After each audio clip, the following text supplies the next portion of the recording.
জাতীয় বিশ্ববিদ্যালয়কে নিয়ে আমরা একটা স্বপ্ন দেখা শুরু করেছি। স্বপ্ন দেখা শুরু করেছি কেন?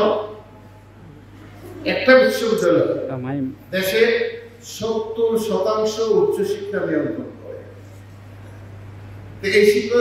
এই প্রতিষ্ঠানটার স্বাস্থ্য যদি ভালো না হয় তাহলে দেশের শিক্ষা ব্যবস্থার স্বাস্থ্য ভালো থাকতে পারে না।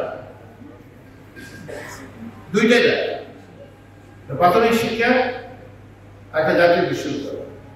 প্রাথমিক শিক্ষায় যদি আমি প্রচুর পরিমাণে ইনভেস্ট না করতে পারি, প্রাথমিক শিক্ষার এখন যে হাল, এই হাল যদি আমি উন্নত না করতে পারি,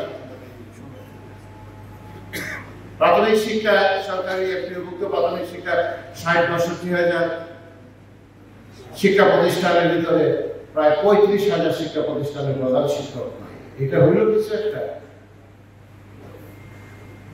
৩৫,০০০ প্রাথমিক শিক্ষা প্রাথমিক বিদ্যালয়ের প্রিন্সিপাল।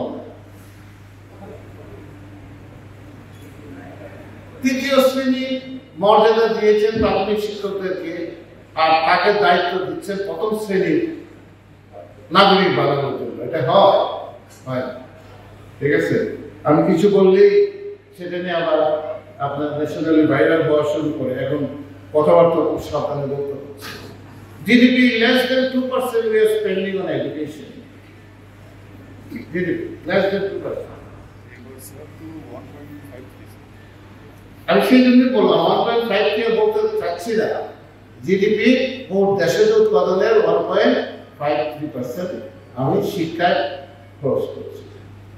এই বিশ্বমানের নাগরিক তৈরি করা সম্ভব না।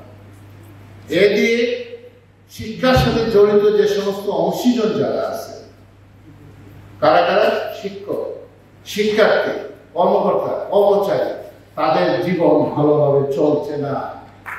এটা দিয়ে আপনি বিশ্বমানের নাগরিক তৈরি করতে পারবেন না।